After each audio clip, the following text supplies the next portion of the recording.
Kama mlivyosikia, kesi imeahirishwa, na upande wa kuahirishwa kesi na mambo ya kitaalamu ya kesi atazungumza Dr. Nshara, mwanasheria mkuu wa chama.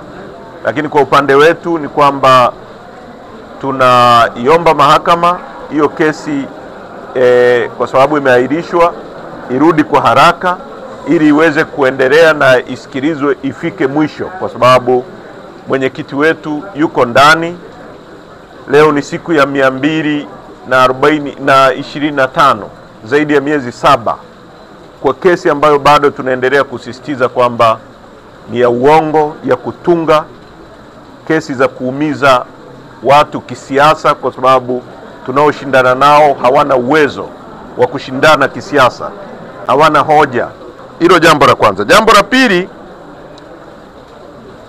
chama chetu kimetoa mawakili nchi nzima kwa watu wote ambao wamekamatwa, ambao wanaendelea na cases mahala pote kwenye kesi hizi za uongo, za kutunga, za uhaini.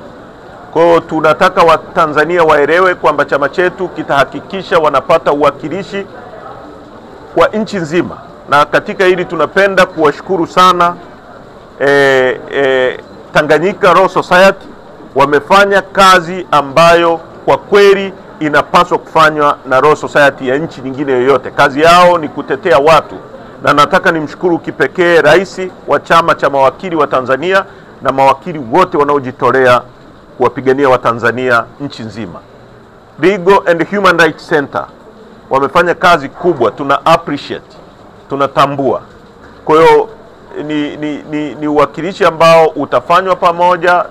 Tanganyika Law Society wanatoa watu, Legal and Human Rights Center wanatoa, na sisi Chadema kwa nchi nzima mawakili wetu watakuwepo kutetea Watanzania wengine wote ambao wanabambikiwa kesi. Kwa hiyo mkurugenzi wetu wa sheria na mwanasheria mkuu wetu wa chama wataeleza into details namna ya kushughulikia hayo mambo. UN wamezungumza kuhusu uchunguzi wa mambo mabaya, atrocities yaliyotokea Tanzania. Shapa vile masaka waliuawa watu 164 kule Afrika Kusini. Hapo wameuawa watu wengi zaidi. UN wamezungumza na wametaka uchunguzi ufanyike. Tunatambua na tunalikaribisha hilo, na tunawaomba uchunguzi usifanywe na vyombo vya dola vya Tanzania ambavyo vinatuhumiwa kufanya matukio hayo. Tunataka uchunguzi independent wa kimataifa kama uliofanyika mwaka 2007 kule Kenya. Na nataka niseme hili, maisha ya mtu kwetu sisi watu wa Chadema ni kitu kikubwa kuliko jambo lolote katika dunia hii. Kwa hiyo hili jambo la watu wetu waliouawa, Watanzania waliouawa, hata nani ajidanganye, halitafichwa chini ya uvungu, haitakubalika. Hata mawe yatazungumza. Sisi historia yetu ni watu ambao tumepinga dhuluma dhidi ya binadamu. Serikali yetu ya wakati huo ya Mwalimu Nyerere iliwakaribisha wakina Mandela hapa na Umkhonto wa Sizwe kupinga makaburu waliokuwa wanaua watu weusi, wanateka watu, wanabagua watu. Tulikaribisha watu wa Angola, walireciprocate, kwa sababu serikali iliyokuwa inapingwa wakati ule ilikuwa serikali, lakini ilikuwa serikali ya minority ya makaburu.